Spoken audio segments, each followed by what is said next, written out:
I thought today would be like any other day.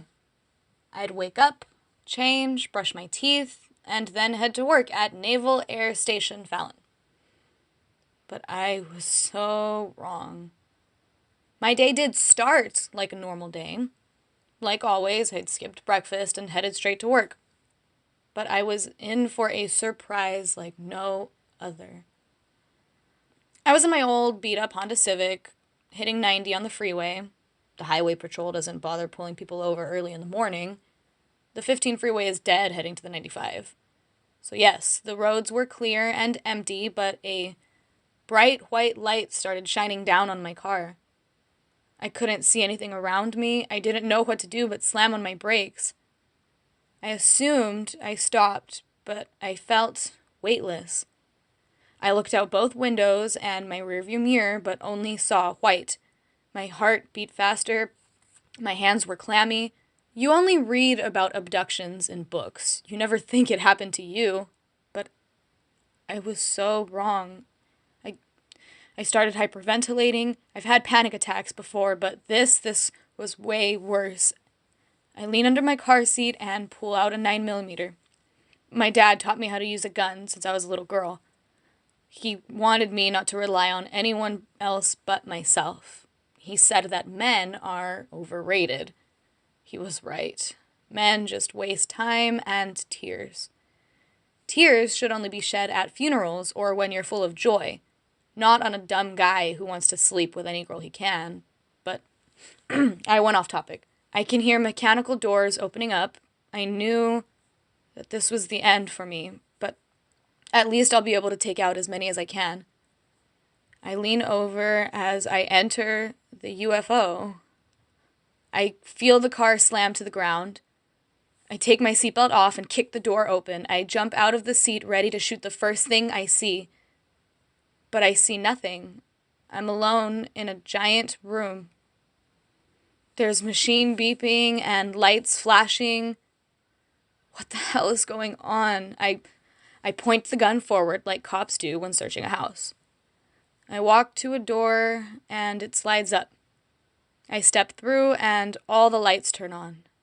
I push my back up against the wall. No one will sneak up on me. I wait what feels like an eternity, but no one comes. I slowly walk forward, ready for an attack, but again, nothing. I wave the gun around each corner as if I were in the military. I never served. My father did, but he wouldn't allow me. Told me that I have a higher purpose. A purpose that, when revealed, will show me who I really am. Whatever that's supposed to mean, I'm still trying to find my purpose here on Earth. I assume that's just what everybody goes through. Trying to find their purpose, a meaning to life. But we'll never figure it out. That's why most people settle on an average life. I could have settled down, but I didn't want to be like everyone else. I always felt different. At least that's what I told Hank. He was great, but I didn't feel the connection. And I think he knew that too. He was just too nice to say anything and leave. So I did it for him. I stand in front of a door. It's locked. A red laser scans me. It beeps a few times and turns green. The door opens. I walk through it. It's the controls and navigation. But where is everybody? Where are the aliens? I look around, but no one is around. I walk up to the controls. These look familiar. Like I've seen them in a dream? My eyes widen. Images flash through my head. Memories. Ones that I've forgotten. No, not forgotten. Forcibly suppressed. I had a mission here. Observe and report. But report what? And why? Unless... I remember now. I'm not from Earth. I was placed here as a child. A spy. The Royal Space Academy.